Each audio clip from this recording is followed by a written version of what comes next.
9. ders hadisi Zadut Talibinden. Nahmeduhu ve nusalli ala rasulihil kerim. 14. hadis. Geçen celetenin ahirinde onun hakkında biraz tevzih oldu. El yedul ulya hayrun min yedis sufla. Ev kema kâle aleyhissalatu vesselam.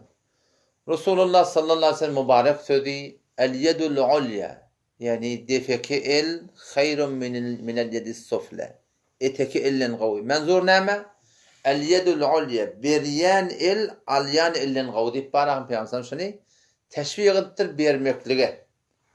Yani her bir adam malının köpölmekliğini isteyen bolsa ve hatta malının oğlun uşağına peyda vermekliğini isteyen bolsa ölüp gidenden sonra da şoň maly şoň oğlun uşağına netip etmek isteyen bolsa olu qawm şoň hifazat näme? Allah Taala'nın hifazaty.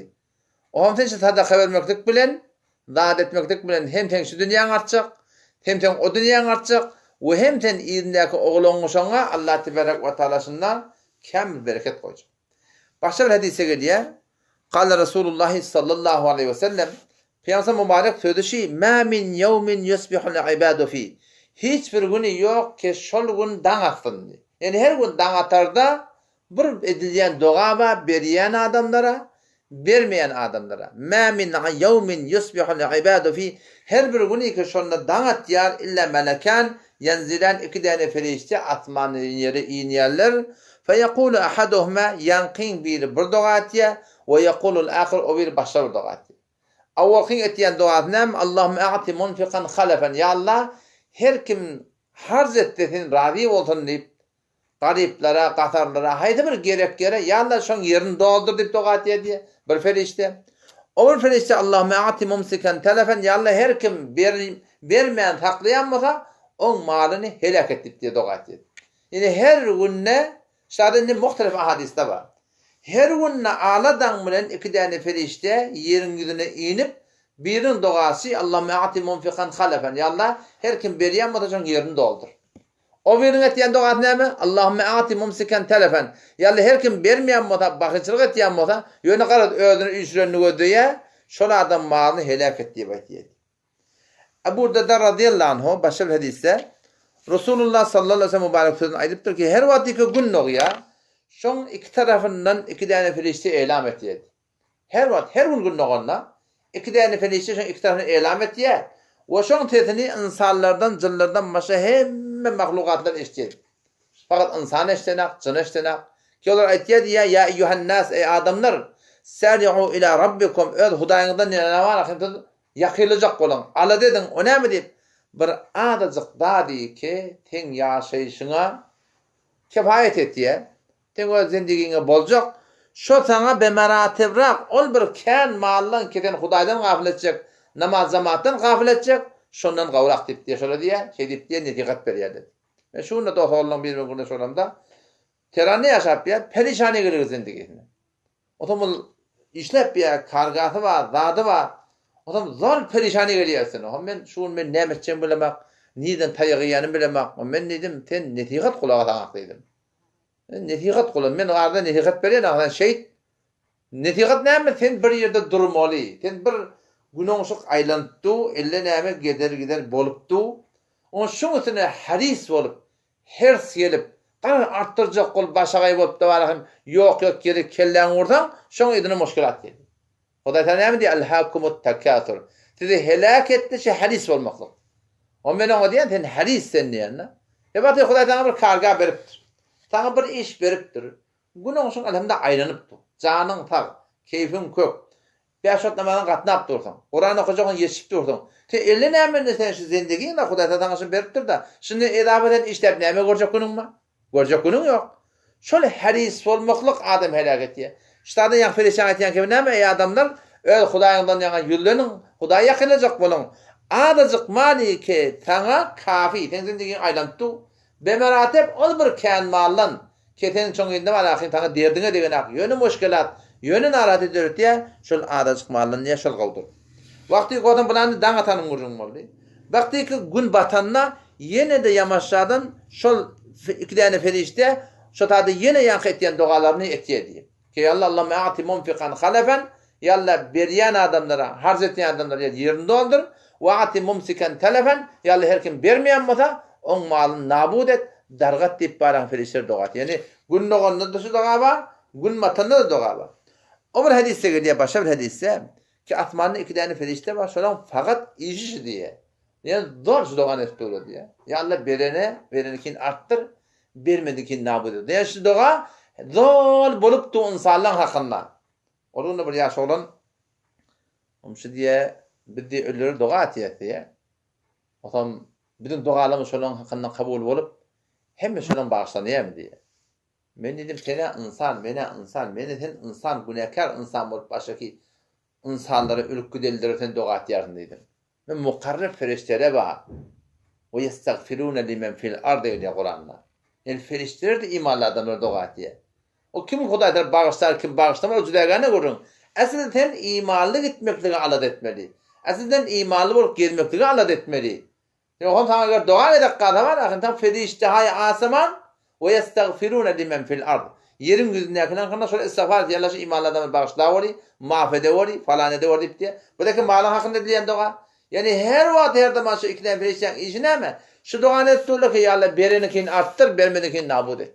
O zaman şu taydan yani bizim her gaytimde Hudaý Teala bir ýagdaý beripdir. Eger bagan bir jawan olanma hop ölünülmennu bir müşkil bar gidip teorigi işlete dad etdi. O bir gerek zat.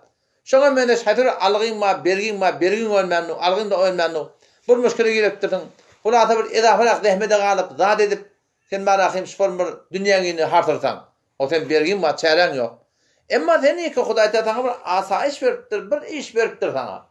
O şu bilen sen günahsyň da aýlanypdy. Şuna kanaat edip durmaklyk, şu bemaratep ol bir känmalyň keteni bir hotem meşgul etýän näme maksadym bar? Sen rahaty maksadym bar. Hudaý sen rahat etdir da. Mundan beter näme gerek ahim?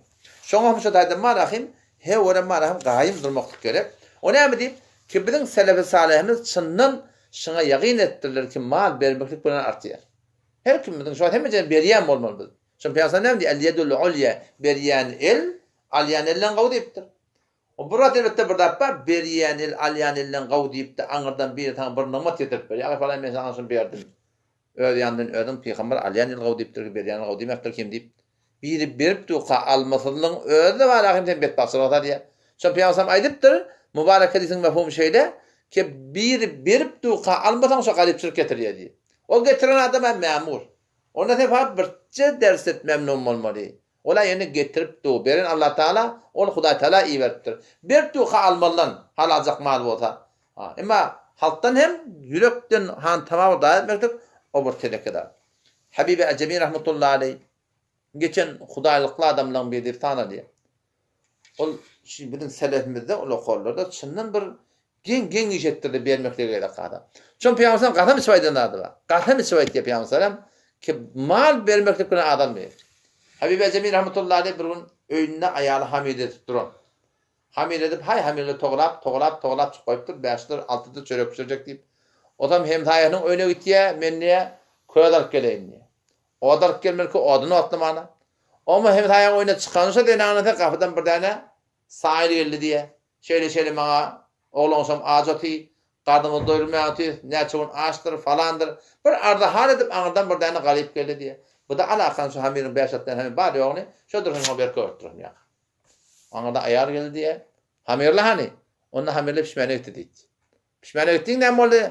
Onda diýdi ýa galyp geldi men şoňa haber gördüm. O ham bu diýerni sen lagalsyň, bir nal galmaly özmede, iki nal galmaly. Sen näme etdiň bolýa? İyi diýen şu gurrun edip tu kala, aňdan bir adam diýe ula kon kellerine mejmer alyp, palanca çörek üstüne, size iyi berdi palan edip diýe getirip diýe öýter berdi. Ayal näme diýdi? Sana da çamjak pişipdir bir diýdi. Yani eger sen ýagynyň bolsa, Hudaý sen şu dünýede hor etmeýär. Hazreti Ali radıyallahu anh'a bir däne gissa bar. Hazreti Ali radıyallahu anhu bir öýde 6 däne dirhem ýa dinar goýupdyrlar. Un satyn almadan üçin. Bir Fatyma bilen gurrun edipdir. Şu 6'yny goý, un satyn aljak. Bolýa. Hazreti Ali radıyallahu anhu mesçitde tüýka izinden oğlan iberiye bir Fatıma. Hasan ya Hüseyin radıyallahu anhuma. Hasan diye bar näneňe aýt şondan bir derhem berdin diye. Tada haberjak bolun bir daýatjak bolun. On barıp da aydıptır şöyle. Ne dedim iyi verdi, şolundan bir derhem verdi diye aytdı. Onda oğul dedim bilen ama bu gurrun edipdik bunu bir un almalanlık diye. Bir Fatıma da berjekken awal kıp bolan gurrunu adabeli ettir. O da yokum sadaka veriyanın mı yeri. Peygamber sallallahu mübarek kıydı. O Hazreti Hasan yört ahan geliyor. Dede ne mi? Dedim ne bir şey diyeyim ya un almalık dedi. Hay oğul diye. Eğer bizim yakınımız Allah Teala'nın yanına kadar da güçlü olmasa elimizdekiden diye. Yani yakınlık Hudaya varmalı. Onu bizim yakınımız diye etikadımızı doğru dedi. Bar nene aytsan altın bari olmuyor dedi. Am gitti diye sana ne mi? Dedim altı dirhemin hemen verdi dedi. O da bir Fatıma bari verdi diye. Hazreti Ali radıyallahu anh altın bari sadaka koydu. Huday verecek yerini dolduracaktı. Onun için oturanı şodur. Anladım bir adam benim duyan kim alacak? Dünya tatlık duyan kim alacak? Hazreti Ali gödetti duyan töyüttür o zaman. Neyse diyen bana? Ona 140 dirhem dedi. Onu almamata ben alayım yöne niyetki alacak dedi. Niyetki olsa niyetki men vaktini bellep qardanın vaktini bellep niyetki'nin vaktini bellep 140 dirhem alayım. Näme men dağa kanım şu tada koyuptırlar. Mescitte dedi. Hop ondan sonra İriyan'a yeni bir yıl dünyada sana kelpiyor diye. Bu dünya kimin kayı tatlık değil mi? Hazreti radıyallahu anh bari hava tatlık. Ne çebi? Onunla 200 dirhem dedi. 200 dirhem bana yöne nak verecek. Nak bulsun. 200 dirhem çıkart veriyor. Dünya artıktır. 140'a etip o belgesine verdi. 60'ını etip bir Fatıma radıyallahu anh eline koydu. Bu ne mi deyiptir? Ondan sonra Allah'ın vaidesi deyiptir. Men câe bil haseneti felehu aşru emthâliha. Allah'ın sözü şey. Men câe bil hasene her kim bir ihlas bilen, bir amal bilen geldi. Sen bir kavluna felehu aşru emthâliha. On beraber Allah tebarek verecek.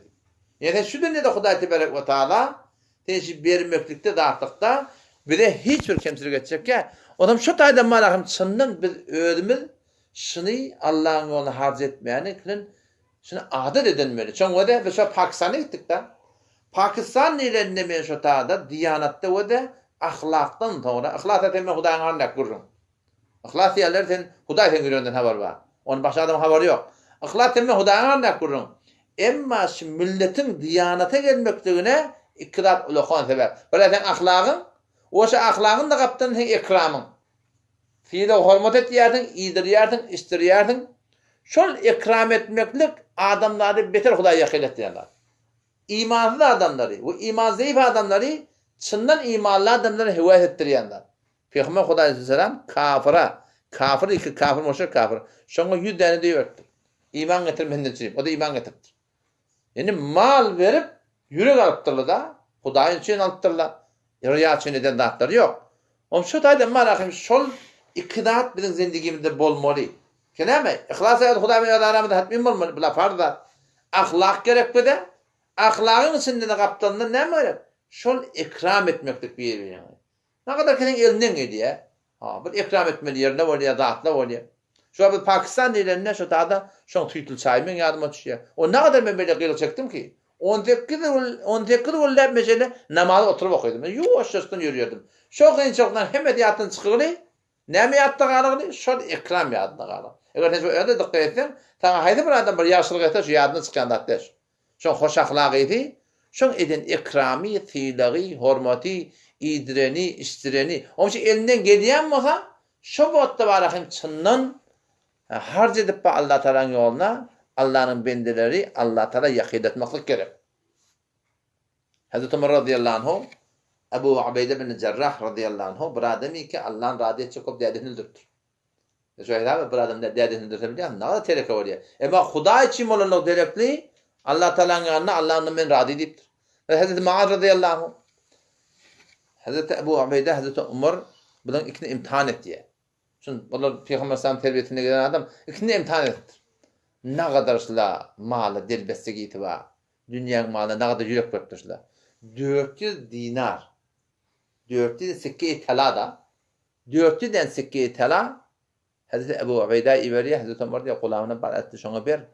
O şu da burada da güymen. Adet diyen yana kol. Gürüşü neymet yaşadı. Bolya, o mektup verdi diye. On böyle tavranış o. Ayar geldi diye. Falanı çever.